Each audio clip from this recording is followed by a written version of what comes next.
Hi అండి అందరికీ. ఇక్కడ నేను నా స్టైల్లో నేను చేసిన పుదీనా పచ్చడి ఎలా చేశాను అనేది చూపిస్తాను. చాలా బాగుంటుంది. ఆ వేడివేడి అన్నంలోకి ఆ పచ్చడి ఇంకాస్త నెయ్యి వేసుకుని తింటే సూపర్గా ఉంటుంది. చాలా బాగుంటుంది. మీరు కూడా ఎవరైనా నచ్చిన వాళ్ళు ఉంటే ట్రై చేయండి. సింపుల్గా ఉంటుంది. అసలు వంట రాని వాళ్ళు ఎవరైనా ఉంటే ఇలాగా పచ్చడి ఒకసారి ట్రై చేయండి. చాలా రకాలుగా చేసుకోవచ్చు పుదీనా పచ్చడి అనేది. నేను నా స్టైల్లో నేను సింపుల్గా చేసుకునే ఇది చూపిస్తాను, చూసేయండి. ఈ వీడియోలో చాలా బాగుంటుంది.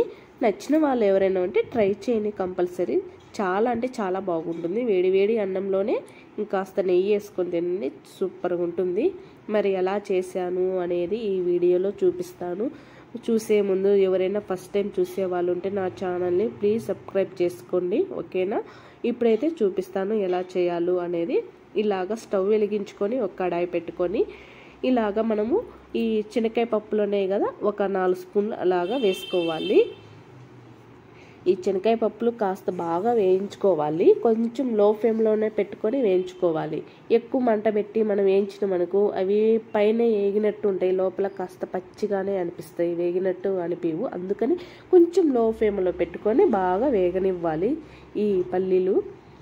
ఇట్లా ఈ విధంగా వేగిన తర్వాత మనము పక్కన అయితే పెట్టేసుకోవాలి. ఇట్లా చూసారా, ఇట్లా మనం చేతి పట్టుకుంటే తెలుస్తుంది వేగిందా లేదా అనేది. అప్పుడే ఇట్లా లో ఫ్లేమ్లో పెట్టుకొని ఈ విధంగా వేయించుకోవాలి పల్లీలు.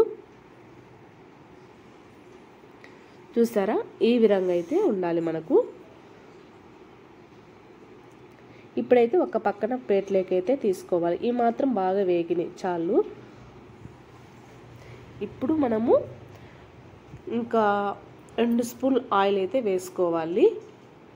పల్లీలు అయితే చూసారా ఈ విధంగా అయితే ఉండాలి. ఇప్పుడు 2 స్పూన్లు ఆయిల్ వేసుకొని బాగా కారం ఎంత తినగలుగుతామో అంత పచ్చిమిర్చి వేసుకోవాలి. నేనైతే కొంచెం కారం తగ్గించే వేసుకుంటున్నాను పచ్చిమిర్చి.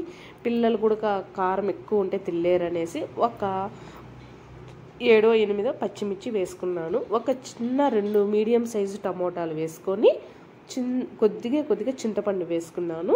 ఇవి ఆయిల్ కాస్త బాగా వేగనివ్వాలి.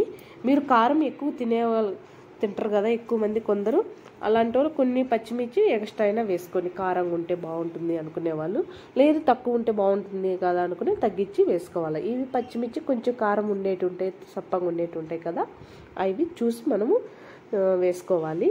ఇక్కడ నేను కొంచెం తక్కువగానే వేసినాను. పిల్లలు ఎక్కువ కారం ఉంటే తినరు కదా అసలుకి, అందుకని కొంచెం పచ్చిమిర్చి తగ్గించే వేసుకున్నాను. ఇట్లా ఈ విధంగా ఆయిల్లో మనము పచ్చిమిర్చి టమోటాలు బాగా వేగనివ్వాలి.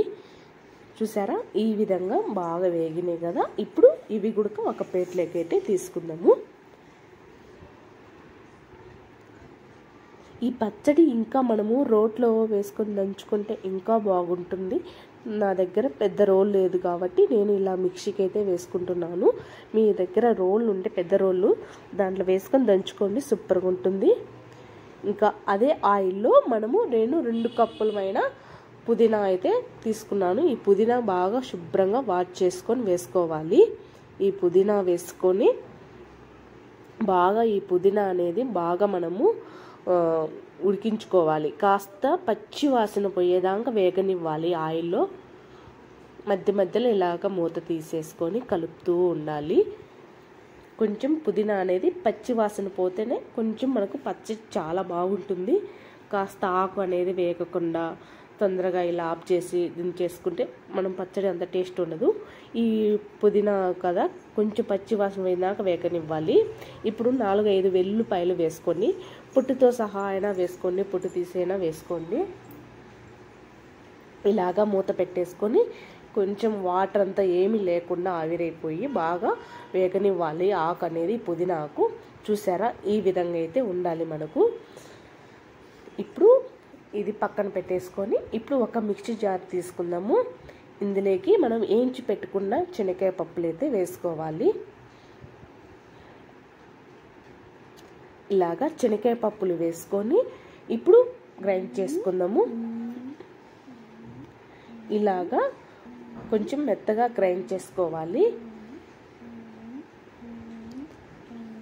ఇట్లా ఈ విధంగా మెత్తగా గ్రైండ్ చేసుకున్న తర్వాత ఇప్పుడు ఇందులో మనము ఇట్లా టమోటాలు పచ్చిమిర్చి ఉడకబెట్టుకున్నాం కదా, అవి గుడక వేసుకొని 1 స్పూన్ జీలకర్ర అయితే వేసుకోవాలి.